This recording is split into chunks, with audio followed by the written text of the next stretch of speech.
Now, you would think that's it, as it wasn't enough, right? But unfortunately, there's more. There are other symptoms that are even more difficult to diagnose. For instance, the financial situation of the United States. When I talk to my conservative friends right here, they always tell me the problem is high taxes. But they're wrong. Of course, high taxes are extremely high here in the United States. I give you that. You're right in that. But that's not the real problem. The real problem is not the high taxes themselves, but the fact that they are not even really funding the government. Mm-hmm. Not even those high taxes, higher than a lot of places in the world, not even those taxes are really funding the government. So who's financing the government? Government is financed by treasury bonds. Paper. And who buys the treasury bonds? Mostly the Fed. And how does the Fed buy them? By printing money.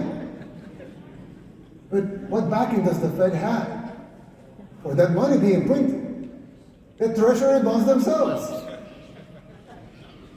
So basically, you finance the government by printing money out of thin air. Someone could ask,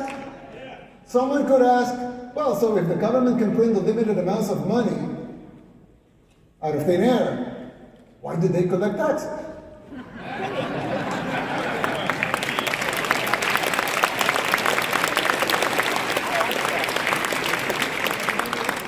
I mean, in theory, it would make sense, right? If they can print unlimited amounts of money, why would they need taxes? The answer is simple, but it's very shocking.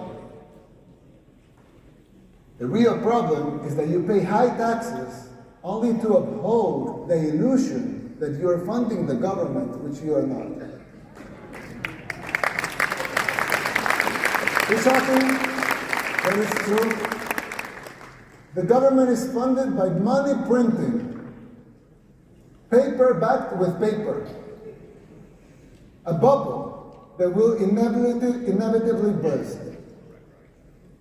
The situation is even worse than it seems, because if most Americans and the rest of the world were to become aware of this farce, confidence in your currency would be lost, the dollar would fall, and the Western civilization with it. If the next president of the United States doesn't make the necessary policies and structural changes, sooner or later that bubble will burst. There's still time. You don't have to make the same mistakes we did in the 60s and the 70s. You can still jump before the water boils. Winning the election isn't enough to solve these problems. They will not simply go away as a consequence of an electoral result. It will take a total re-engineering of the government, top to bottom. It will entail making difficult decisions, like the ones we made in El Salvador since 2019, and they're already paying off. It will be hard. The system will push back, but you have the right to determine your own fate